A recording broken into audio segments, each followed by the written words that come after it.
Marcar o camiño cara a reconstrución económica da era post-coronavirus. Ese era o obxectivo principal da conferencia de alcaldes e alcaldesas que tivo lugar en Pontevedra o pasado mes de setembro. Desa reunión nace un documento no que se recollen todas as análises e propostas analizadas por todos os asistentes para superar a época post-COVID. Pontevedra é unha referencia en cuestiones de sostenibilidade, en cuestiones de mobilidade, pero agora tamén quedou claro, polo menos para os que non sabían, que é unha referencia ou que pode ser unha referencia en materia de congresos e reunións.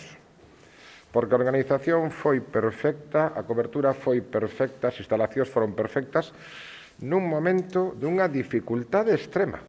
A grande parte das propostas analizadas van enfocadas cara a utilización tanto dos fondos europeos de reconstrución como o programa 2021-2027.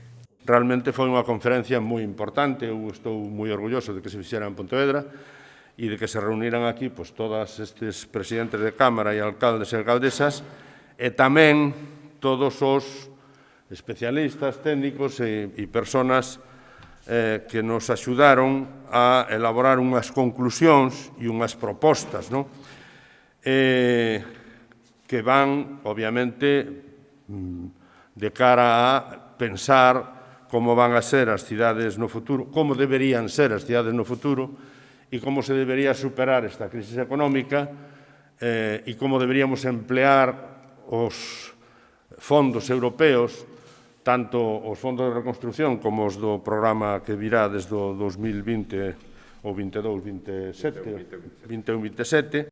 As propostas presentadas polas institucións locais do eixo atlántico baséanse en 5 piares: resiliencia económica, transición digital, transición verde, equidade e cultura. E as conclusións foron moi claras. Nada va a ser igual a partir de agora. Nada. Isto é como a saída da Segunda Guerra Mundial en outra escala. Vamos a entrar nunha época completamente nova.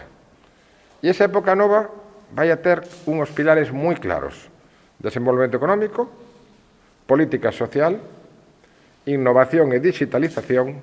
A clave va a ser a digitalización, nos lo dixo o excomisario Moedas aquí en Pontevedra, o excomisario europeo de innovación, e sostenibilidade. O obxectivo con este informe é trasladar todas as ideas analizadas na conferencia de alcaldes e alcaldesas ao Goberno do Estado e á Xunta de Galicia.